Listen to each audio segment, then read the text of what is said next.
श्री हनुमान रक्षा कवचम्। वामे करे वैरिभिदं वहन्तं शैलं परिसृङ्खलहारटङ्कं।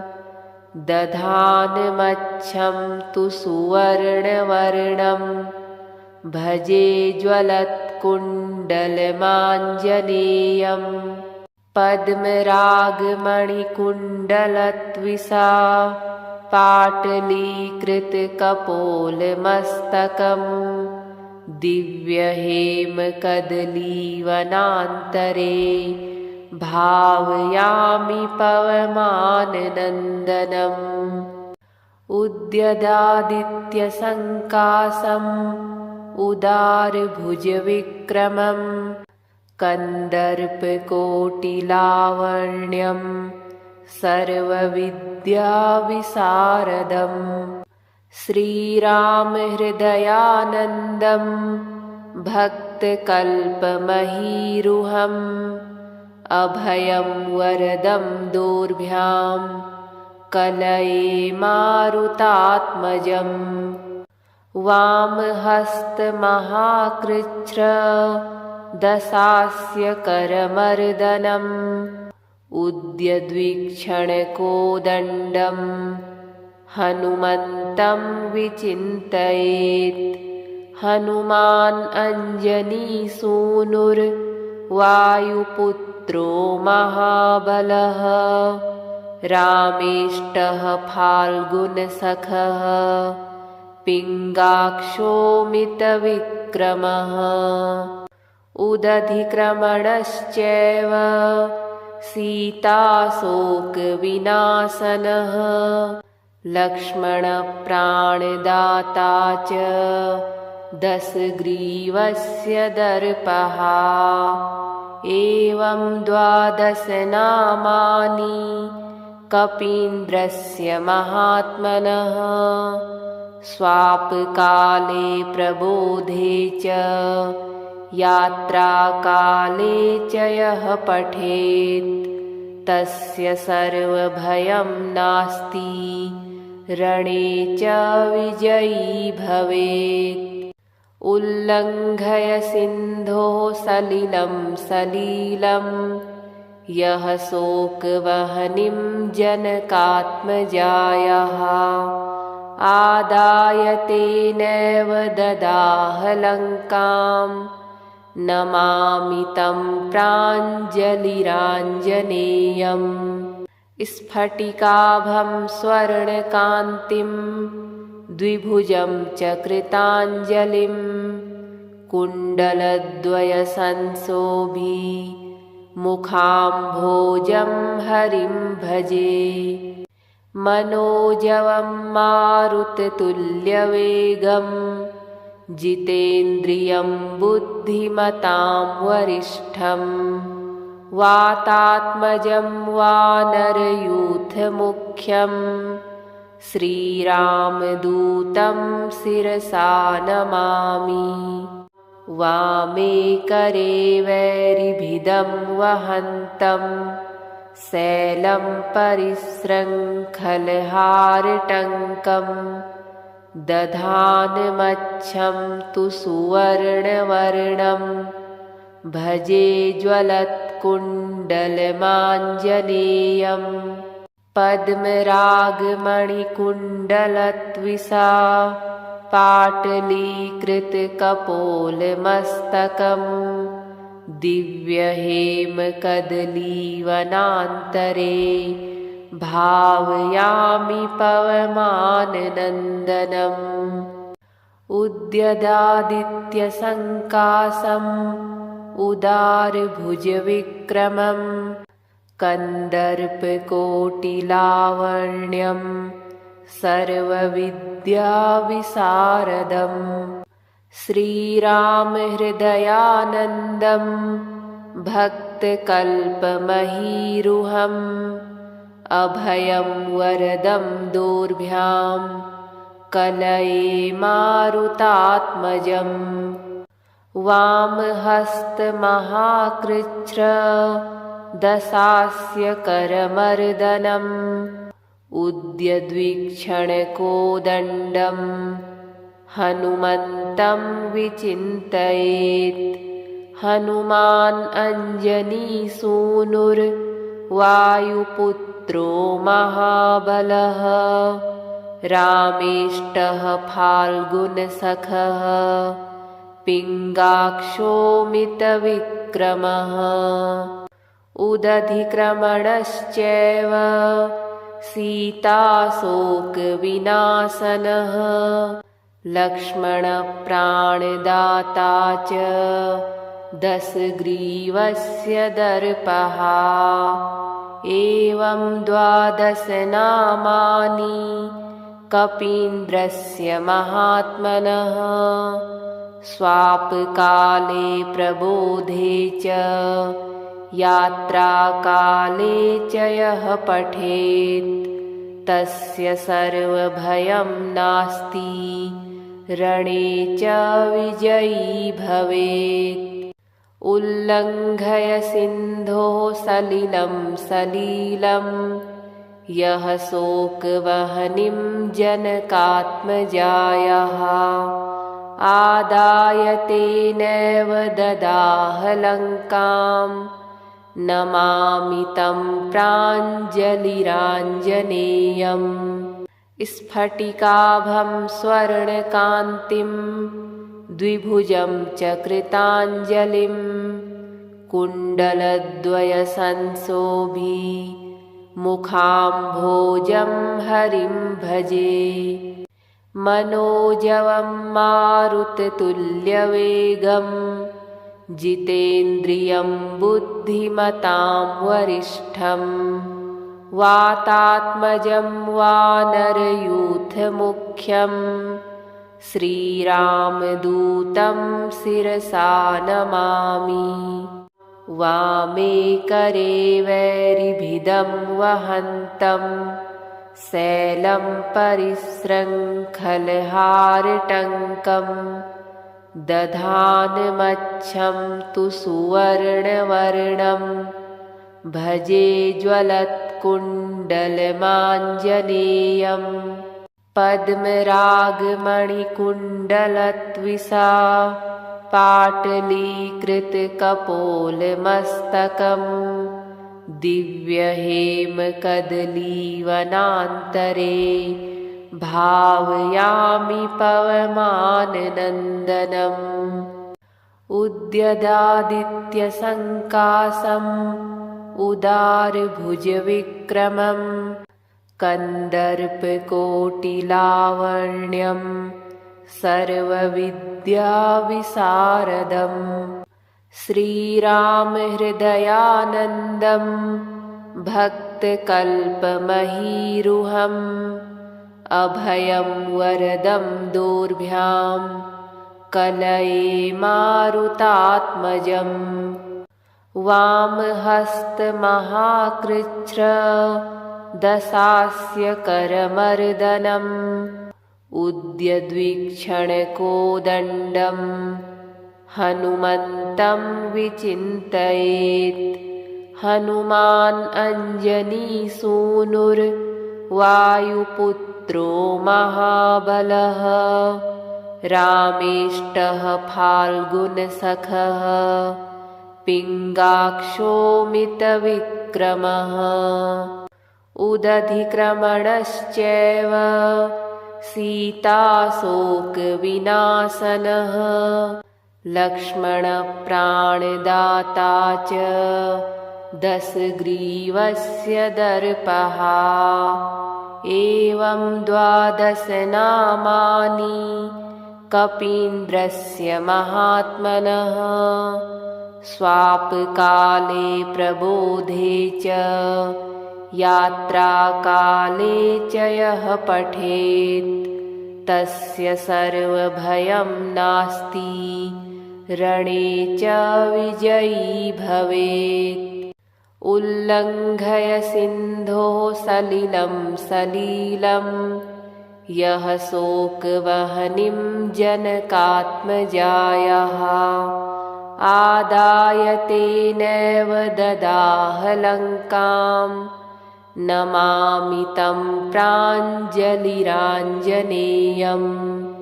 स्फटिकाभं स्वर्णकान्तिं द्विभुजं च कृताञ्जलिं कुण्डलद्वयसंशोभी मुखाम्भोजं हरिं भजे मनोजवं मारुततुल्यवेगं जितेन्द्रियं बुद्धिमतां वरिष्ठं वातात्मजं वानरयूथमुख्यं श्रीरामदूतं शिरसा नमामि वामे करे वैरिभिदं वहन्तं शैलं परिशृङ्खलहारटङ्कं दधानमच्छं तु सुवर्णवर्णं भजे ज्वलत्कुण्डलमाञ्जनेयं पद्मरागमणिकुण्डलत्विषा पाटलीकृतकपोलमस्तकं दिव्यहेमकदलीवनान्तरे भावयामि पवमाननन्दनम् उद्यदादित्यसङ्कासम् उदारभुजविक्रमं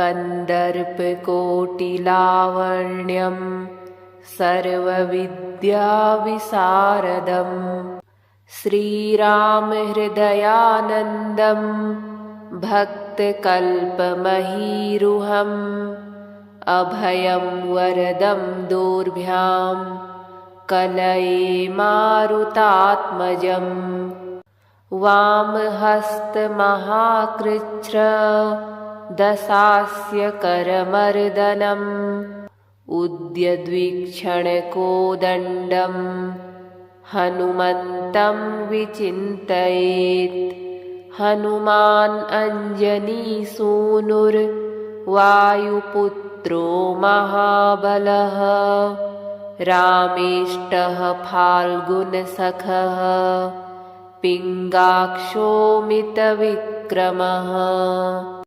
उदधिक्रमणश्चैव सीताशोकविनाशनः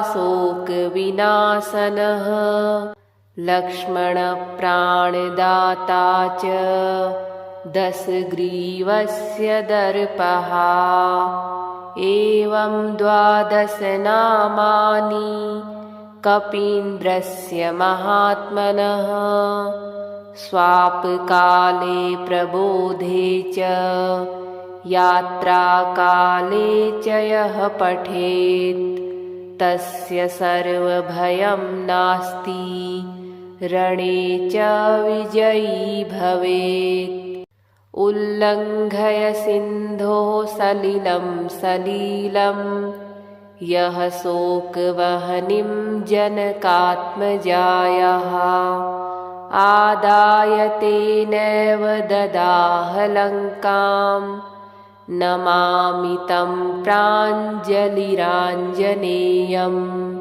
स्फटिकाभं स्वर्णकान्तिं द्विभुजं च कृताञ्जलिं कुण्डलद्वयसंशोभी मुखाम्भोजं हरिं भजे मनोजवं मारुततुल्यवेगं जितेन्द्रियं बुद्धिमतां वरिष्ठं वातात्मजं वानरयूथमुख्यं श्रीरामदूतं शिरसा नमामि वामे करे वैरिभिदं वहन्तं शैलं परिशृङ्खलहारटङ्कं दधानमच्छं तु सुवर्णवर्णं भजे ज्वलत्कुण्डलमाञ्जनेयं पद्मरागमणिकुण्डलत्विषा पाटलीकृतकपोलमस्तकं दिव्यहेमकदलीवनान्तरे भावयामि पवमाननन्दनम् उद्यदादित्यसङ्कासम् उदारभुजविक्रमं कन्दर्पकोटिलावण्यं सर्वविद्याविशारदम् श्रीरामहृदयानन्दं भक्तकल्पमहीरुहम् अभयं वरदं दोर्भ्यां कलये मारुतात्मजम् वामहस्तमहाकृच्छ्र दशास्य करमर्दनम् उद्यद्वीक्षणकोदण्डं हनुमन्तं विचिन्तयेत् हनुमान् अञ्जनीसूनुर्वायुपुत्रो महाबलः रामेष्टः फाल्गुनसखः पिङ्गाक्षो मितविक्रमः उदधिक्रमणश्चैव सीताशोकविनाशनः लक्ष्मणप्राणदाता च दशग्रीवस्य दर्पः एवं 12 नामानि कपीन्द्रस्य महात्मनः स्वापकाले प्रबोधे च यात्राकाले च यः पठेत् तस्य सर्वभयं नास्ति रणे च विजयी भवेत् उल्लङ्घय सिन्धोः सलिलं सलीलं यः शोकवह्निं जनकात्मजायाः आदाय तेनैव ददाह लङ्कां नमामि तं प्राञ्जलिराञ्जनेयम् स्फटिकाभं स्वर्णकान्तिं द्विभुजं च कृताञ्जलिं कुण्डलद्वयसंशोभी मुखाम्भोजं हरिं भजे मनोजवं मारुततुल्यवेगं जितेन्द्रियं बुद्धिमतां वरिष्ठं वातात्मजं वानरयूथमुख्यं श्रीरामदूतं शिरसा नमामि वामे करे वैरिभिदं वहन्तं शैलं परिशृङ्खलहारटङ्कं दधानमच्छं तु सुवर्णवर्णं भजे ज्वलत्कुण्डलमाञ्जनेयं पद्मरागमणिकुण्डलत्विषा पाटलीकृतकपोलमस्तकं दिव्यहेमकदलीवनान्तरे भावयामि पवमाननन्दनम् उद्यदादित्यसङ्कासम् उदारभुजविक्रमं कन्दर्पकोटिलावण्यं सर्वविद्याविशारदम् श्रीरामहृदयानन्दं भक्तकल्पमहीरुहम् अभयं वरदं दोर्भ्यां कलये मारुतात्मजम् वामहस्तमहाकृच्छ्र दशास्य करमर्दनम् उद्यद्वीक्षणकोदण्डं हनुमन्तं विचिन्तयेत् हनुमान् अञ्जनीसूनुर्वायुपुत्रो महाबलः रामेष्टः फाल्गुनसखः पिङ्गाक्षो मितविक्रमः उदधिक्रमणश्चैव सीताशोकविनाशनः लक्ष्मणप्राणदाता च दशग्रीवस्य दर्पः एवं 12 नामानि कपीन्द्रस्य महात्मनः स्वापकाले प्रबोधे च यात्राकाले च यः पठेत् तस्य सर्वभयं नास्ति रणे च विजयी भवेत्। उल्लङ्घय सिन्धोः सलिलं सलीलं यः शोकवह्निं जनकात्मजायाः आदाय तेनैव ददाह लङ्कां नमामि तं प्राञ्जलिराञ्जनेयम्। स्फटिकाभं स्वर्णकान्तिं द्विभुजं च कृताञ्जलिं कुण्डलद्वयसंशोभी मुखाम्भोजं हरिं भजे। मनोजवं मारुततुल्यवेगं जितेन्द्रियं बुद्धिमतां वरिष्ठं वातात्मजं वानरयूथमुख्यं श्रीरामदूतं शिरसा नमामि। वामे करे वैरिभिदं वहन्तं शैलं परिशृङ्खलहारटङ्कं दधानमच्छं तु सुवर्णवर्णं भजे ज्वलत्कुण्डलमाञ्जनेयं। पद्मरागमणिकुण्डलत्विषा पाटलीकृतकपोलमस्तकं दिव्यहेमकदलीवनान्तरे भावयामि पवमाननन्दनम्। उद्यदादित्यसङ्कासम् उदारभुजविक्रमं कन्दर्पकोटिलावण्यं सर्वविद्याविशारदं श्रीरामहृदयानन्दं भक्तकल्पमहीरुहम् अभयं वरदं दोर्भ्यां कलये मारुतात्मजम्। वामहस्तमहाकृच्छ्र दशास्य करमर्दनम् उद्यद्वीक्षणकोदण्डं हनुमन्तं विचिन्तयेत्। हनुमान् अञ्जनीसूनुर्वायुपुत्रो महाबलः रामेष्टः फाल्गुनसखः पिङ्गाक्षोमितविक्रमः। उदधिक्रमणश्चैव सीताशोकविनाशनः लक्ष्मणप्राणदाता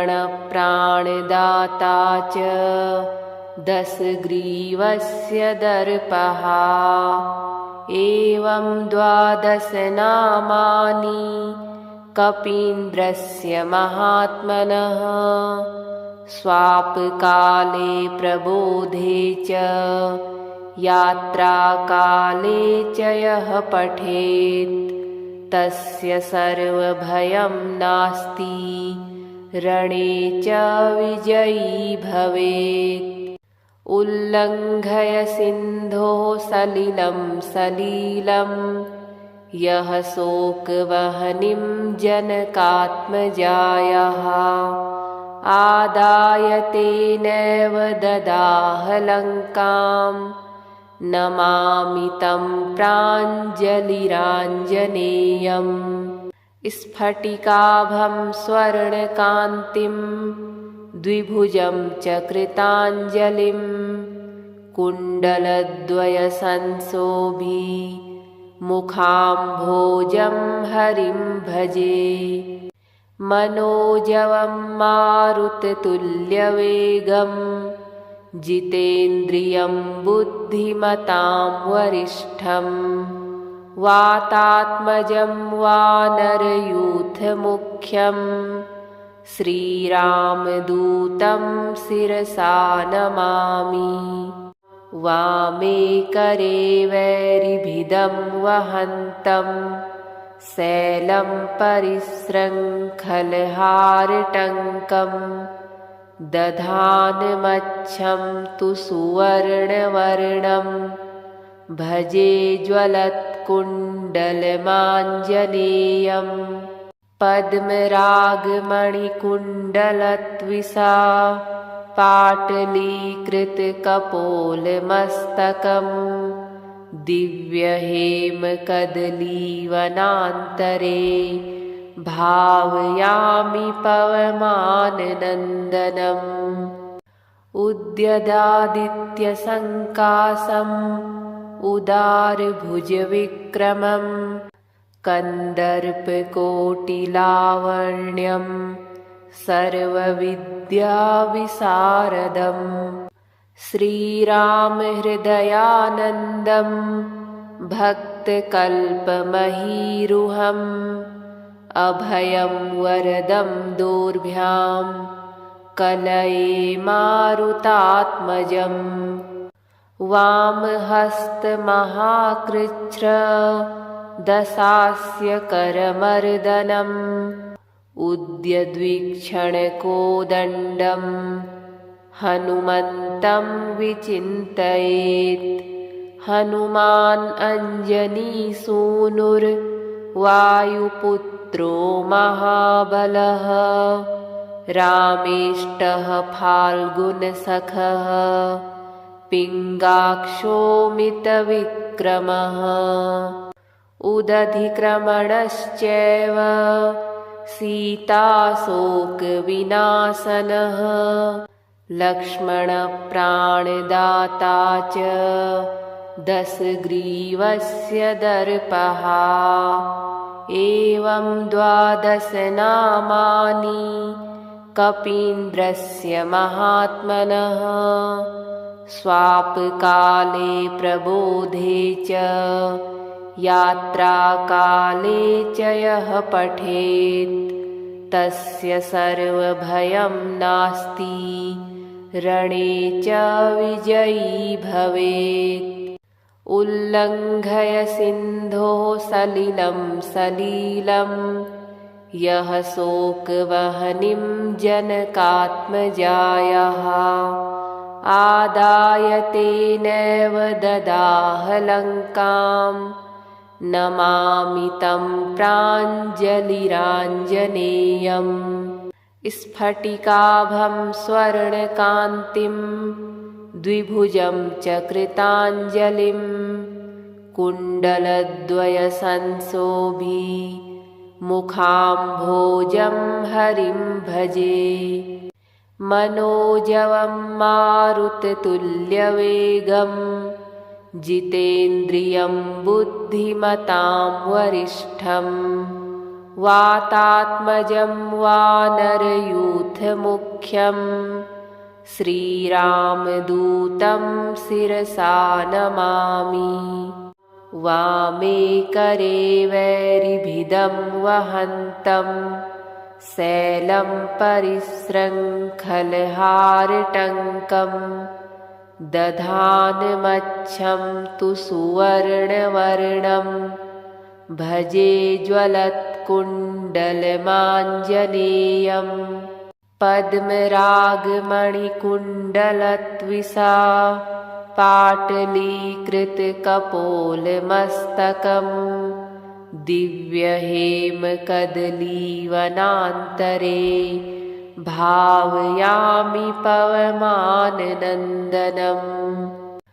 उद्यदादित्यसङ्कासम् उदारभुजविक्रमं कन्दर्पकोटिलावण्यं सर्वविद्याविशारदं श्रीरामहृदयानन्दं भक्तकल्पमहीरुहम् अभयं वरदं दोर्भ्यां कलये मारुतात्मजम्।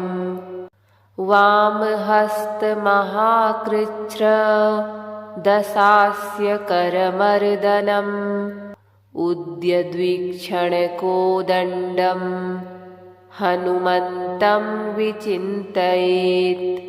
हनुमान् अञ्जनीसूनुर्वायुपुत्रो महाबलः रामेष्टः फाल्गुनसखः पिङ्गाक्षो मितविक्रमः उदधिक्रमणश्चैव सीताशोकविनाशनः लक्ष्मणप्राणदाता च दशग्रीवस्य दर्पः। एवं 12 नामानि कपीन्द्रस्य महात्मनः स्वापकाले प्रबोधे च यात्राकाले च यः पठेत् तस्य सर्वभयं नास्ति रणे च विजयी भवेत्। उल्लङ्घय सिन्धोः सलिलं सलीलं यः शोकवह्निं जनकात्मजायाः आदाय तेनैव ददाह लङ्कां नमामि तं प्राञ्जलिराञ्जनेयम्। स्फटिकाभं स्वर्णकान्तिं द्विभुजं च कृताञ्जलिं कुण्डलद्वयसंशोभि मुखाम्भोजं हरिं भजे। मनोजवं मारुततुल्यवेगं जितेन्द्रियं बुद्धिमतां वरिष्ठं वातात्मजं वानरयूथमुख्यं श्रीरामदूतं शिरसा नमामि। वामे करे वैरिभिदं वहन्तं शैलं परिशृङ्खलहारटङ्कं दधानमच्छं तु सुवर्णवर्णं भजे ज्वलत्कुण्डलमाञ्जनेयम्। पद्मरागमणिकुण्डलत्विषा पाटलीकृतकपोलमस्तकं दिव्यहेमकदलीवनान्तरे भावयामि पवमाननन्दनम्। उद्यदादित्यसङ्काशम् उदारभुजविक्रमं कन्दर्पकोटिलावण्यं सर्वविद्याविशारदम्।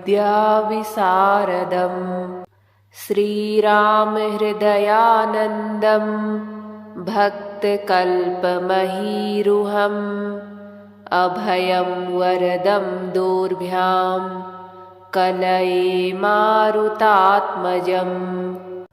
वामहस्तमहाकृच्छ्र दशास्य करमर्दनम् उद्यद्वीक्षणकोदण्डं हनुमन्तं विचिन्तयेत्।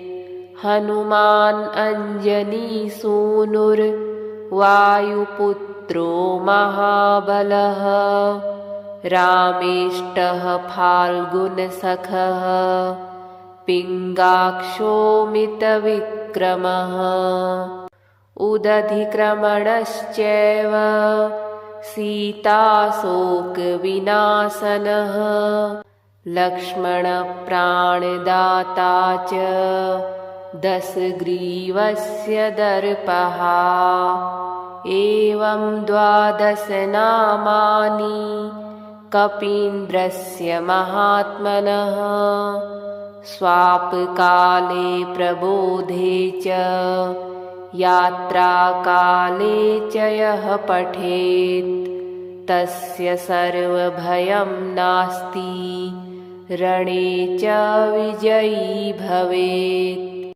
उल्लङ्घय सिन्धोः सलिलं सलीलं यः शोकवह्निं जनकात्मजायाः आदाय तेनैव ददाह लङ्कां नमामि तं प्राञ्जलिराञ्जनेयम् स्फटिकाभं स्वर्णकान्तिं द्विभुजं च कृताञ्जलिं कुण्डलद्वयसंशोभी मुखाम्भोजं हरिं भजे मनोजवं मारुततुल्यवेगं जितेन्द्रियं बुद्धिमतां वरिष्ठं वातात्मजं वानरयूथमुख्यं श्रीरामदूतं शिरसा नमामि वामे करे वैरिभिदं वहन्तं शैलं परिसृङ्खलहारटङ्कं दधानमच्छं तु सुवर्णवर्णं भजे ज्वलत्कुण्डलमाञ्जनेयं पद्मरागमणिकुण्डलत्विषा पाटलीकृतकपोलमस्तकं दिव्यहेमकदलीवनान्तरे भावयामि पवमाननन्दनम् उद्यदादित्यसङ्कासम् उदारभुजविक्रमं कन्दर्पकोटिलावण्यं सर्वविद्याविशारदं श्रीरामहृदयानन्दं भक्तकल्पमहीरुहम् अभयं वरदं दोर्भ्यां कलये मारुतात्मजम् वामहस्तमहाकृच्छ्र दशास्य करमर्दनम् उद्यद्वीक्षणकोदण्डं हनुमन्तं विचिन्तयेत् हनुमान् अञ्जनीसूनुर्वायुपुत्रो महाबलः रामेष्टः फाल्गुनसखः पिङ्गाक्षोमितविक्रमः उदधिक्रमणश्चैव सीताशोकविनाशनः लक्ष्मणप्राणदाता च दशग्रीवस्य दर्पः एवं 12 नामानि कपीन्द्रस्य महात्मनः स्वापकाले प्रबोधे च यात्राकाले च यः पठेत् तस्य सर्वभयं नास्ति रणे च विजयी भवेत् उल्लङ्घय सिन्धोः सलिलं सलीलं यः शोकवह्निं जनकात्मजायाः आदाय तेनैव ददाह लङ्कां नमामि तं प्राञ्जलिराञ्जनेयम् स्फटिकाभं स्वर्णकान्तिं द्विभुजं च कृताञ्जलिं कुण्डलद्वयसंशोभी मुखाम्भोजं हरिं भजे मनोजवं मारुततुल्यवेगं जितेन्द्रियं बुद्धिमतां वरिष्ठं वातात्मजं वानरयूथमुख्यं श्रीरामदूतं शिरसा नमामि।